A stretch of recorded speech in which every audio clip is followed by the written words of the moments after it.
You are welcome. Today we'll be talking about laws in the Bible, particularly laws in the Old Testament. Many persons will say they know all of the 10 commandments, and some will say the Bible has up to 613 laws. Anyway, we don't have a scripture that we can really pinpoint to how many laws there were. But the Bible, especially the Old Testament, has so many laws. You have the 10 commandments. You have laws that dealt with purity. You had laws that dealt with food, how to eat food and what not to eat. You have social laws. You have moral laws. You have instructions that were given to the high priest and concerning tithes. You have instructions that were given concerning the tabernacle and the temple. And you had laws that were given on how they should treat one another. All of these constitute laws in the Old Testament. Now, when we get into the New Testament, Christ tells us that he did not come to abolish these laws, but he came to fulfill the laws. So the problem that lies in our hands now is, are these laws still valuable? Are we still using these laws in our worship today? Now, when we visit Christ, he came, he lived as a Jew. He celebrated the Passover. We should not forget that also among the old laws were some of them were feasts. Some were feasts.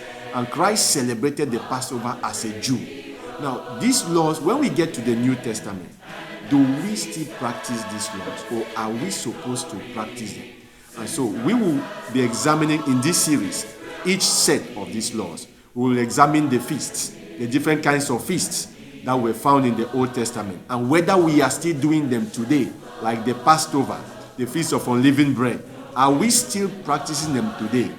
We'll also find the instructions given to the high priest and the tithe. Are we to keep them today? We'll also look at the instructions that were given concerning the tabernacle and the temple. Are we still going to keep them today?